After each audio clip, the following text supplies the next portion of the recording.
Deep within the forest, hidden amongst ancient oaks and gnarled thorns, lay a forgotten place. A place whispered about in hushed tones, feared by all who knew its name. The Well of Whispers. Its mouth, a gaping maw of moss-covered stone, swallowed the sunlight and held it captive in its depths. No birds sang near it, no animals dared drink from its stagnant pool. It was a place of secrets, of sorrow, of vengeance.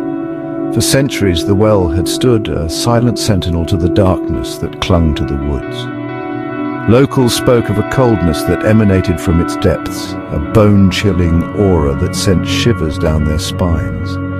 It was said that the well was a conduit, a gateway to somewhere ancient and evil, a place where the veil between worlds thinned to the point of tearing. Some dismissed the stories as mere folklore, tales spun to frighten children and keep them from venturing too far into the woods. But those who lived on the edge of the forest, those who had heard the whispers carried on the wind at night, knew the truth. The well was a place of power, yes, but it was a power born of suffering, of anger, of a rage that echoed through the ages, and at the heart of it all, trapped within the well's cold embrace, was her, the Witch of Whispering Pines. The well itself was an unsettling sight, its stones worn smooth by time, and the elements seemed to absorb the light, leaving it shrouded in perpetual gloom.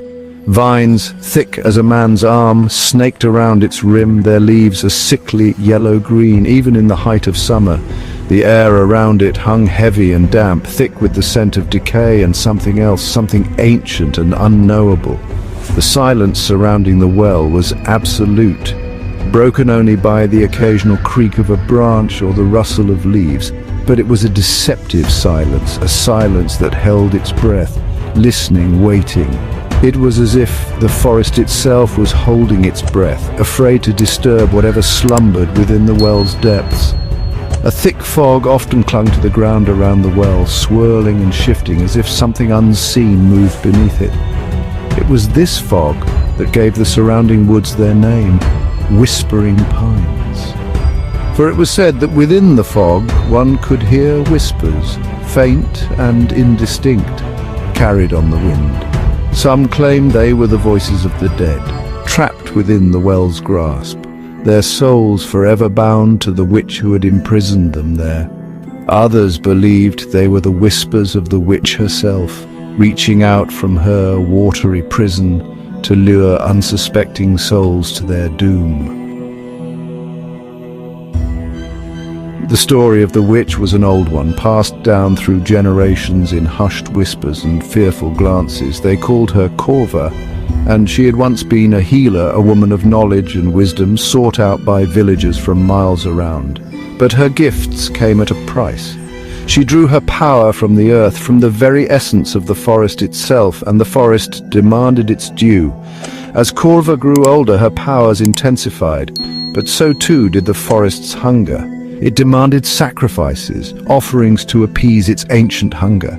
At first they were small things, a lock of hair, a drop of blood, but as the years passed, the forest grew bolder, its demands more sinister.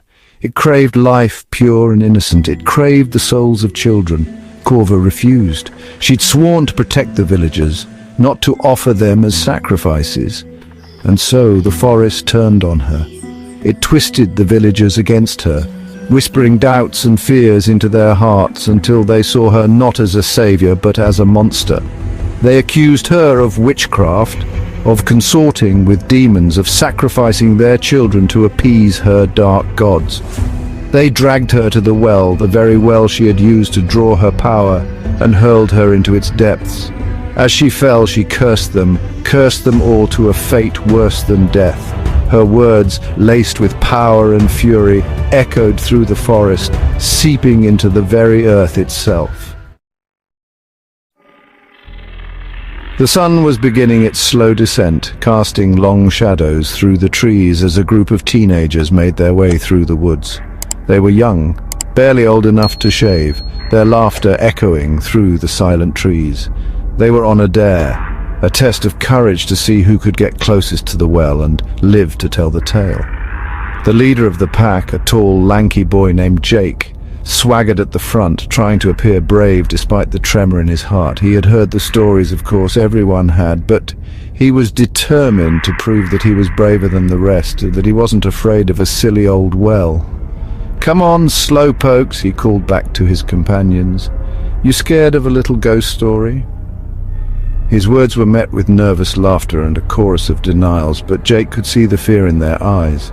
He could feel it too, a prickling sensation on the back of his neck, a coldness that seemed to seep into his bones despite the warmth of the evening air. He told himself it was just nerves, that there was nothing to be afraid of, but deep down, a voice whispered a warning he couldn't ignore.